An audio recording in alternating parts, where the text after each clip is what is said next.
Hi friends, welcome to our channel. ఇవాళ release అయిన final destination blood lines అనే Hollywood movie చూడటం జరిగింది.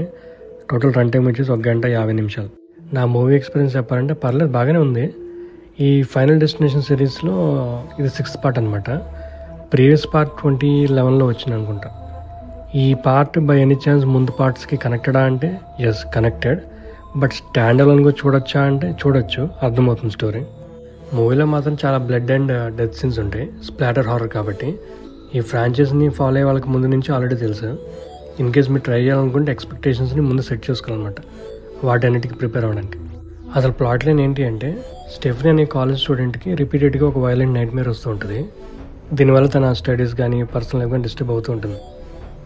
తన ఫ్యామిలీ రూట్స్ మొత్తం వెతికి అనలైజ్ చేస్తుంది అనమాట. ఇది జెనెటికల్గా బ్లడ్ లైన్ నుంచి వస్తుందా లేదా ఏంటని, దీని నుంచి వాళ్ళ ఫ్యామిలీని కాపాడిందా లేదా అనేది మూవీలో చూస్తారు. బేసిక్గా డెత్ ఎవరిని వదిలిపెట్టదు అనేది థీమ్ అనమాట.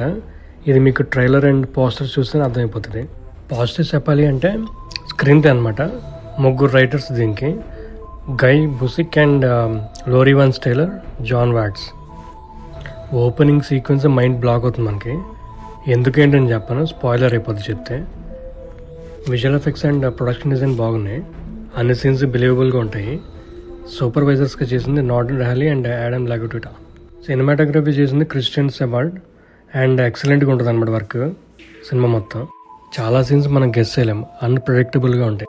ఎడిటర్గా సాబ్రినా అండ్ మ్యూజిక్ టీమ్ విన్ బాగా చేశారు. వాళ్ళ వర్క్ కూడా సస్పెన్స్ అండ్ థ్రిల్ ఫ్యాక్టర్ని ఇస్తాయి. నాకు కొన్ని క్వశ్చన్స్కి ఆన్సర్స్ దొరకలేదు, జస్టిఫికేషన్ కూడా ఇవ్వలేదు అనిపించింది.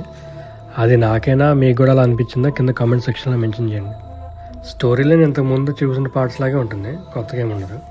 ఈ మూవీని డైరెక్ట్ చేసింది ఇద్దరు, Zach Lipovsky and Adam B Stein. వీళ్ళు ఇంతకుముందు చాలా టీవీ సిరీస్ చేసినట్టున్నారు. మూవీలో చాలామంది యాక్టర్స్ చేశారు కానీ ఎక్స్ట్రాడినరీ పర్ఫార్మెన్స్ ఇచ్చారు అని ప్రత్యేకంగా చెప్పాల్సింది ఏం లేదు. వాళ్ళ రోల్స్ వాళ్ళు బాగానే చేశారు డీసెంట్గా. పోస్ట్ క్రెడిట్ సీన్స్ ఏమైనా ఉన్నాయా అంటే ఏమీ లేవు, వెయిట్ చేయకండి థియేటర్లో. ఈ వీడియోలో చెప్పింది కేవలం నా మూవీ ఎక్స్పీరియన్స్ మాత్రమే. Thanks for watching. Please like, share and subscribe to our channel.